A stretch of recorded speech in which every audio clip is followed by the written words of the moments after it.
Victory in ancient Rome was celebrated as the highest expression of power, discipline, and divine favor.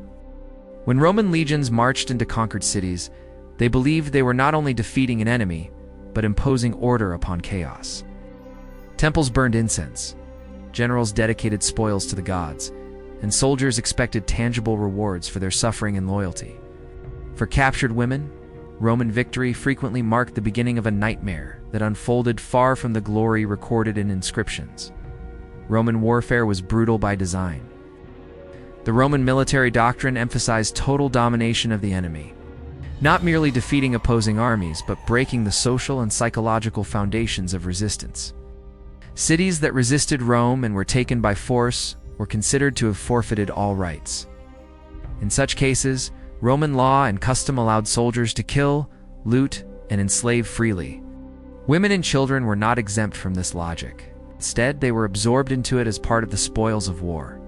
She could be bought, sold, punished, or used at the discretion of her owner. Enslavement was the most common fate for women captured after a Roman victory.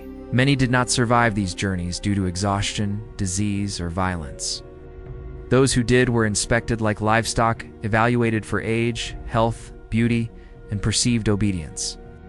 In wartime, sexual access to captives was often viewed as a reward for soldiers, a compensation for hardship endured during campaigns. Forced prostitution was not hidden on the margins of Roman society.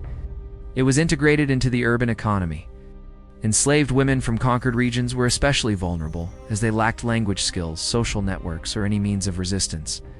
Concubinage represented another possible fate, particularly for young women deemed attractive or compliant. Roman men, including officers and wealthy elites, often kept concubines without legal marriage. While concubinage could offer marginally better living conditions than field labor or prostitution, it still involved coercion and dependency. These women could be discarded at any time, sold, or passed on to another owner. Children born from such unions inherited the status of the mother, ensuring the continuation of slavery across generations. Public humiliation played a symbolic role in Roman victory rituals. During triumphal processions in Rome, captured women, especially those of noble or royal lineage, were paraded through the streets. These displays were intended to demonstrate Rome's dominance, not just militarily, but culturally and morally. The humiliation of elite women from defeated societies sent a powerful message. Rome had conquered not only armies, but entire peoples and their honor. In some cases, women were subjected to collective punishment. Cities accused of rebellion or treachery could be annihilated, their populations massacred or enslaved en masse. Julius Caesar's campaigns in Gaul provide chilling examples where entire tribes were sold into slavery after resistance. While Caesar framed these actions as necessary for stability, the human cost was staggering. Women were caught in a cycle of violence that punished them for decisions made by male leaders over whom they had no control. Children were rarely spared. Roman soldiers often separated children from their mothers, selling them to different owners to maximize profit. Queens, princesses, and aristocrats were sometimes spared immediate enslavement due to their political value. Not all Roman commanders embraced unchecked brutality. Some, like Scipio Africanus, were praised by ancient historians for restraining their troops and protecting captive women.